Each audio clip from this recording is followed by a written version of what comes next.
बिस्मिल्लाहिर्रहमानिर्रहीम। Second year students, chapter number 5 और exercise number 5.2 हमारे डिस्कशन में थी। एक्सरसाइज 5.2 में 2 क्वेश्चंस हमारे पास रिमेनिंग है, जिसमें हमारे पास आज हम सबसे पहले डिस्कस करेंगे क्वेश्चन नंबर 1। क्वेश्चन नंबर 1 आपके सामने लिखा हुआ है, रीड करते हैं पहले और फिर उसको डिस्कस करते हैं। A spherical balloon has radius r unit. एक स्फेरिकल बैलून है, यानी एक स्फेयर है। जैसे सर्किल तो 2 डायमेंशन में होता है ना, स्फेयर जो होगा वो 3 डायमेंशन में होगा। 3 डायमेंशनल फिगर की बात हो रही है। A spherical balloon has radius r unit. एक स्फेरिकल बैलून है और उसका रेडियस जो है वो आर यूनिट है। तो अगर हम ये ड्रॉ कर लें तो ये स्फेरिकल बैलून हो गया और इसका रेडियस जो है वो आर यूनिट है, यानी कुछ भी हो सकता है रेडियस। अब आगे हमसे कह रहे हैं शो कर दीजिए the percentage increase in its volume is approximately 0.3 unit. आप शो कर दीजिए कि उसके वॉल्यूम के अंदर होने वाला जो इजाफा है वो 0.3% है। इंक्रीज इन वॉल्यूम जो है वॉल्यूम के अंदर, या इसको लिख लेते हैं, इंक्रीज इन वॉल्यूम जो है ये 0.3 यूनिट है। चूँकि बात परसेंटेज की हो रही है तो वो यूनिट क्या होगी, परसेंट होगी। तो हमसे ये कहा जा रहा है कि शो कर दीजिए इस स्फेरिकल बैलून में कि वॉल्यूम के अंदर जो होने वाला इजाफा है ये 0.3% है। Show that the percentage increase in its volume is approximately 0.3 unit if its radius increases 0.1%। यानी अगर उसका रेडियस मेजर करते हुए आपसे एरर हो जाता है, उसके रेडियस में 0.1% का इंक्रीज़ हो जाता है, तो आप शो कर दीजिए कि वॉल्यूम के अंदर जो इंक्रीज़ होगा वो 0.3% होगा। तो शो क्या करना है कि वॉल्यूम के अंदर होने वाला इजाफा 0.3% है। कब? जब इंक्रीज़ इन वॉल्यूम जो है, इंक्रीज़ इन रेडियस जो है वो 0.1% होगा। तो ये हमारी गिवन इन्फॉर्मेशन है और ये हमारा टास्क है। दोबारा सुन लीजिए, कह रहे हैं कि स्फेरिकल बैलून है, उसका रेडियस आर यूनिट है। अगर उसके रेडियस में 0.1% का इजाफा होता है, ठीक है, यानी जितना भी उसका रेडियस था, अगर उसके रेडियस में 0.1% का इजाफा हो गया, अपवर्ड एरो का मतलब ये कि उसका रेडियस जो है वो 0.1% अगर बढ़ जाए, तो आप प्रूफ कर दीजिए, आप शो कर दीजिए कि वॉल्यूम के अंदर जो इजाफा होगा वो 0.3% होगा। ये हमारा क्वेश्चन। अभी तक जस्ट मैंने क्वेश्चन की ट्रांसलेशन की है, होप सो आप लोगों को बात समझ आई होगी। एक स्फेरिकल बैलून है, उसका रेडियस आर यूनिट है। आपने ये शो करना है कि अगर उसके रेडियस में जो इजाफा है वो 0.1% है, इंक्रीज इन रेडियस 0.1% है, तो आप शो कर दीजिए कि इस रेडियस के बढ़ जाने की वजह से, गो के ये इजाफा बहुत कम है, 0.1% ऑफ द ओरिजिनल रेडियस, 1% भी नहीं है, 0.1% ऑफ द ओरिजिनल रेडियस। यानी रेडियस में अगर ये माइनर सा चेंज आ जाता है, 0.1% जो भी रेडियस होगा उसका बहुत ही कोई माइन्यूट होगा। तो अगर बहुत माइन्यूट चेंज आता है रेडियस में, 0.1% का चेंज आता है, तो आपने प्रूफ करना है कि वॉल्यूम के अंदर 0.3% का चेंज आए। अब ये 2 जो बातें मैंने लिखी हैं, इनकी मैथमेटिकल ट्रांसफॉर्मेशन करते हैं, क्योंकि इनकी मैथमेटिकल ट्रांसफॉर्मेशन जो है वही हमारे हेल्प आने वाली है। तो इंक्रीज़ इन वॉल्यूम और इंक्रीज़ इन रेडियस, तो देखिए रेडियस के अंदर जो होने वाला चेंज है वो बहुत ही माइन्यूट है, वो बहुत ही माइनर वैल्यू है। तो हम कह सकते हैं ना कि अगर रेडियस के अंदर होने वाला इजाफा बहुत ही कम है, बहुत ही माइन्यूट है, तो हम कह सकते हैं कि स्मॉल चेंज इन रेडियस आए, यानी रेडियस के अंदर जो इजाफा है वो बहुत जो है मामूली सा है, स्मॉल चेंज है रेडियस के अंदर। तो small change can be represented by delta. तो यहाँ कह रहे हैं कि रेडियस के अंदर होने वाला इजाफा, यानी उसको कैसे लिखा जाएगा, डेल्टा आर, यानी रेडियस में जो चेंज आएगा वो डेल्टा आर आएगा, क्योंकि 0.1% बहुत ही माइनर वैल्यू है, बहुत ही माइन्यूट वैल्यू है, स्मॉल चेंज है, और स्मॉल चेंज ही असल में एरर होता है। तो यानी आपसे रेडियस मेजर करते हुए 0.1% का एरर हो गया। असल क्वेश्चन ये है कि आपके पास एक स्फीयर था, आप उसका रेडियस मेजर कर रहे थे, आपसे 0.1% का एरर हो गया है। आपने साबित करना है कि उस एरर की वजह से वॉल्यूम में जो एरर आएगा या वॉल्यूम में जो स्मॉल चेंज आएगा वो 0.3% आए। तो रेडियस में अगर स्मॉल चेंज आता है 0.1%, अगर रेडियस में स्मॉल चेंज आता है 0.1%, तो वॉल्यूम के अंदर होने वाला चेंज होगा ये 0.3% होगा। ये आपने शो करना। लेकिन ये जो मैथमेटिकल ट्रांसफॉर्मेशन है ये अभी भी इनकम्प्लीट है, तो अभी इसको मज़ीद कंप्लीट करते हैं, क्योंकि फिर ये आपको अगर बनाना आ गया ना, ये आप मेरी बात समझ गए, तो फिर प्रॉब्लम को हैंडल करना मुश्किल नहीं है। तो हमसे कह रहे हैं कि स्फेरिकल बैलून में अगर रेडियस में 0.1% का इजाफा होता है, तो 0.1% इटसेल्फ कोई चीज़ नहीं है। 0.1% ऑफ व्हाट? 0.1% किसका?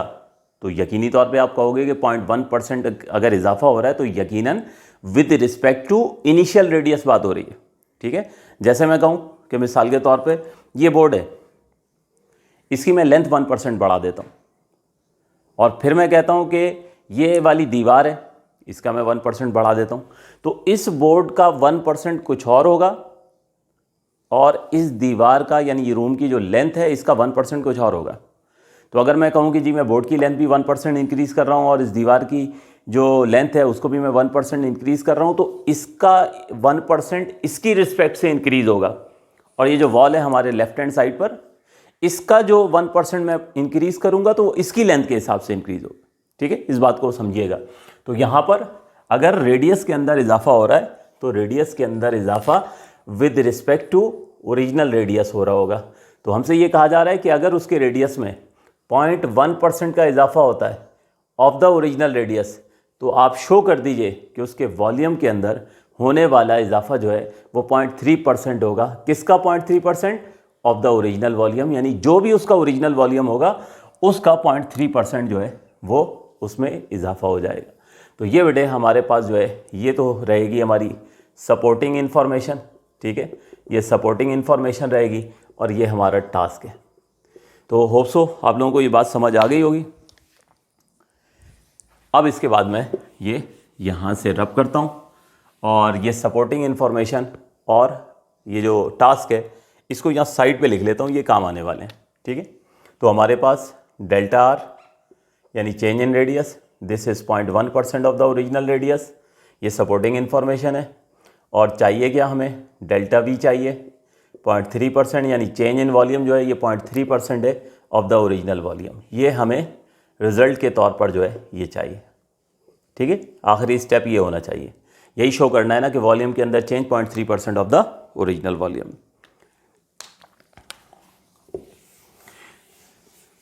तो दर हकीकत ये क्वेश्चन नंबर 1 जो हम करने जा रहे हैं, और इसके बाद एक और क्वेश्चन जो हम करेंगे उसमें वर्किंग आपने क्वेश्चन को बार बार रीड करना है, और क्वेश्चन को रीड करके आपको ये 2 कंडीशंस बनानी आनी चाहिए, इस पे आपने तवज्जो देनी है।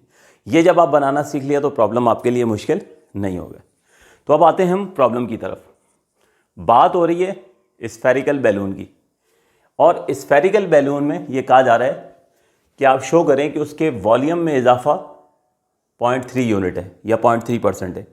इसका मतलब ये हुआ कि फर्स्ट ऑफ ऑल हमें वॉल्यूम ऑफ स्फेयर, ये फार्मूला याद होना चाहिए क्योंकि क्वेश्चन में तो गिवन नहीं है।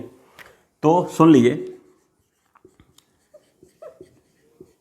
कि वॉल्यूम ऑफ स्फेयर जो है v से रिप्रेजेंट कर देते हैं, ये होता है 4/3 पाई r क्यूब। ये वॉल्यूम ऑफ स्फेयर का फार्मूला है, इसको मेमोराइज भी कर लीजिएगा। ये जो है एमसीक्यूज में भी पूछा जा सकता है कि वॉल्यूम ऑफ स्फेरिकल बैलून क्या है। तो वॉल्यूम ऑफ स्फेरिकल बैलून है 4/3 पाई r क्यूब। अब इसके बाद हमारे पास जो सपोर्टिंग इंफॉर्मेशन है कि रेडियस में कितना चेंज आ रहा है 0.1% ऑफ r, तो इसको हम लिख लेते हैं। ठीक है, इट इज़ गिवन दैट, जो गिवन इंफॉर्मेशन है, इट इज़ गिवन दैट कि change in radius is equals to 0.1% of the original radius. ये इसे नाम 2 का दे देते हैं। ठीक है, ये सपोर्टिंग इन्फॉर्मेशन है। एक वक्त आएगा कि डेल्टा आर की वैल्यू हम पुट करेंगे। अब हम बढ़ते हैं वर्किंग की तरफ। देखिए हमें जो चाहिए वो चाहिए डेल्टा वी। डेल्टा वी का ताल्लुक है डेरिवेटिव से। उसकी वजह आपको एक रिजल्ट हम पिछले क्वेश्चन में डिस्कस करते आए हैं कि delta y over delta x ये बराबर होता है d y upon d x के। तो delta is related to derivative. इसका मतलब ये हुआ कि हमें डेल्टा वी चाहिए। डेल्टा वी तक पहुंचने के लिए हमें पहले डेरिवेटिव ऑफ वी चाहिए होगा। तो हमने करना ये है कि सबसे पहले ये जो हमारे पास वॉल्यूम ऑफ स्फीयर है इसको डिफ्रेंशिएट करना होगा, और इसकी जो डिफ्रेंशिएशन होगी वो यकीनन रिस्पेक्ट टू वेरिएबल होती है, और वेरिएबल इस क्वेश्चन में रेडियस है, आर है, पाई तो कांस्टेंट है, ठीक है। तो हम रिस्पेक्ट टू आर जो है वो इसको इक्वेशन 1 को डिफ्रेंशिएट करते हैं। तो differentiate equation 1 with respect to are.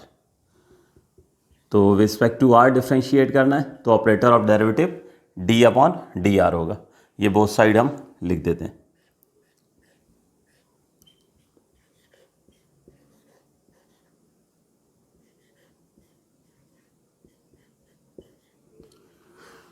अब लेफ्ट हैंड साइड ये तो बन जाएगा हमारे पास D we upon D R.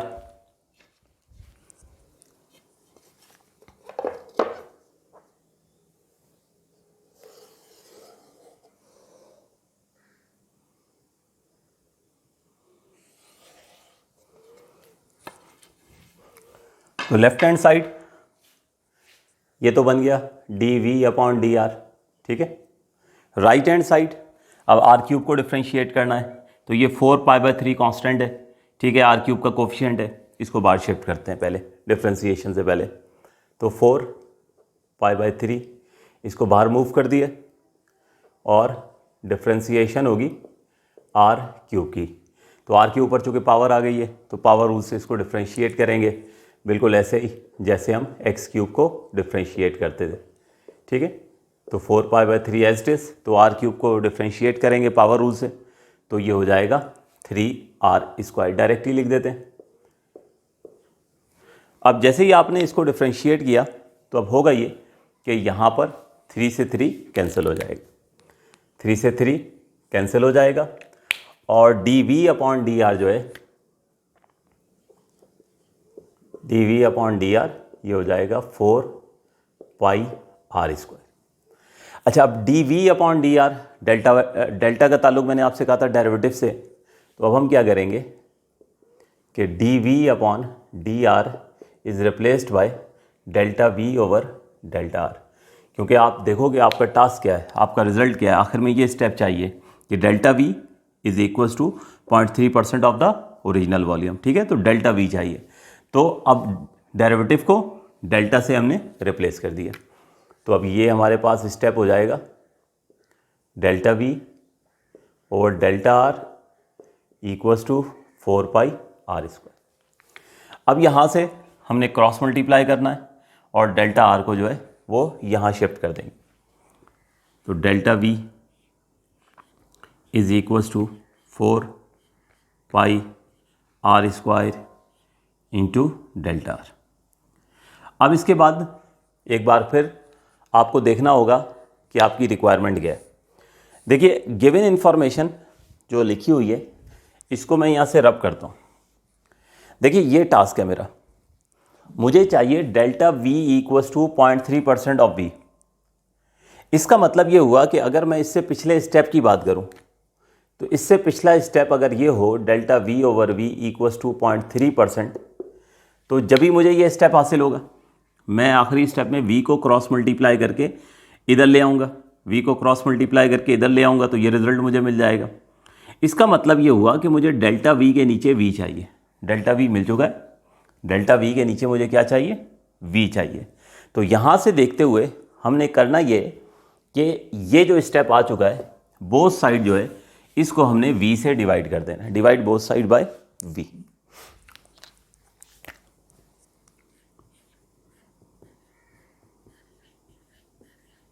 Divide both side by v, v से डिवाइड कर देते हैं तो ये हो जाएगा डेल्टा वी, इसको भी वी से डिवाइड कर दिया, और 4πr² इंटू डेल्टा आर, इसको भी हमने v से डिवाइड कर दिया। तो अब ये लेफ्ट हैंड साइड पर डेल्टा वी अपॉन वी मिल गया। तो हमें तो मैंने कहा ना अभी सेकंड लास्ट स्टेप क्या चाहिए था, delta v upon v equals to 0.3%, यही चाहिए था। तो लेफ्ट हैंड साइड मुकम्मल हो गई, डेल्टा वी अपॉन वी मिल गया। इसका मतलब लेफ्ट हैंड साइड पर कोई वर्किंग ना करें, राइट हैंड साइड पे सिर्फ वर्किंग करेंगे और राइट हैंड साइड पर 0.3% जो है ये 0.3% बनाने में कामयाब हो जाएं। जब हो जाएंगे कामयाब तो इस v को क्रॉस मल्टीप्लाई करके इस तरफ ले आएंगे और हमारा टास्क जो है वो कंप्लीट हो जाएगा। तो अब उसके लिए करना क्या है कि व्हाट इज़ v? v की वैल्यू तो हम कह के आ चुके हैं ना, वॉल्यूम ऑफ स्फेरिकल बैलून है 4/3 पाई आर क्यूब।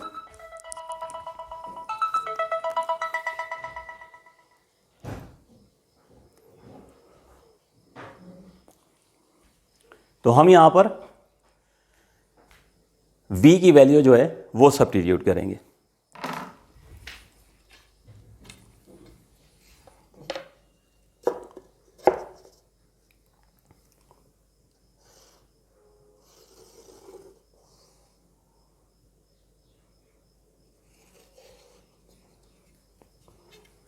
ठीक, तो अगला स्टेप ये होगा कि हमें लेफ्ट हैंड साइड तो डेल्टा वी अपॉन वी मिल चुका है, राइट हैंड साइड पर हमें अब वर्किंग इस तरह से करनी है कि ये 0.3% में कन्वर्ट हो जाए।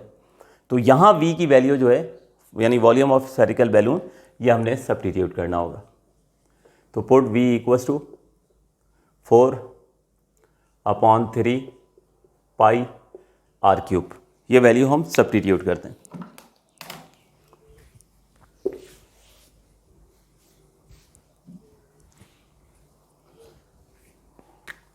तो left hand side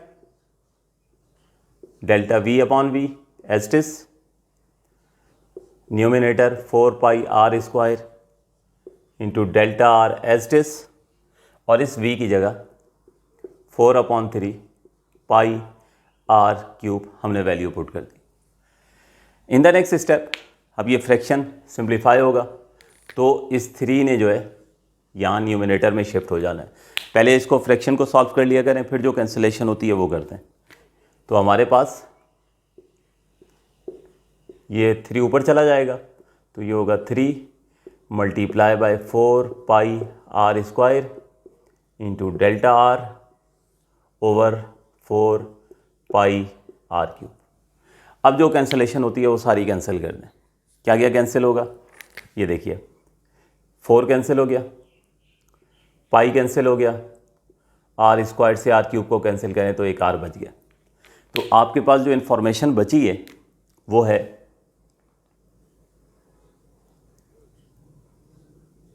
delta v upon we, ये हो गया 3 into delta r over r. Delta r का मतलब क्या था, डेल्टा आर का मतलब था चेंज इन रेडियस।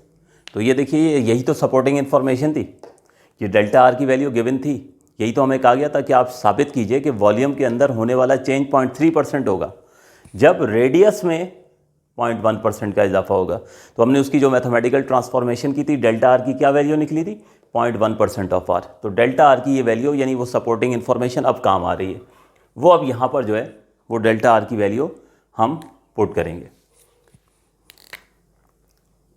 तो put delta r equals to 0.1% of r, ये वैल्यू हम यहाँ पर जो है वो सब्स्टिट्यूट करते हैं। तो left hand side delta v upon v equals to 3 into 0.1% of r over r हो गया। ठीक है, अब यहाँ पर देख लीजिए कि डेल्टा आर की वैल्यू हमने 0.1% ऑफ आर पुट कर दी है, यानी जो सपोर्टिंग इन्फॉर्मेशन थी हमारे पास। उससे एडवांटेज ये होगा कि आर से आर कैंसिल हो जाएगा, और आर से आर कैंसिल होने के बाद हमारे पास डेल्टा वी ओवर वी ये हो जाएगा 0.3%। ठीक है, लीजिए 0.3% मिल गया। अब हम क्रॉस मल्टीप्लाई करके v को जो है वो इस तरफ लेकर आ जाते हैं और ये फाइनल टास्क हमारा अचीव हो जाएगा। ये हो जाएगा 0.3% ऑफ v। तो हमें यही साबित करने के लिए कहा गया था कि अगर स्फेरिकल बैलून में रेडियस में इजाफा 0.1% है तो आप प्रूफ कर दीजिए कि उसके वॉल्यूम में जो इजाफा होगा वो 0.3% ऑफ ओरिजिनल वॉल्यूम होगा। तो ये इस तरह से हमने अपना टास्क अचीव कर लिया। ये आंसर। तो होप सो आप लोगों को समझ आ गया होगा। बहुत ही इंपॉर्टेंट क्वेश्चन है, नोट कीजिए।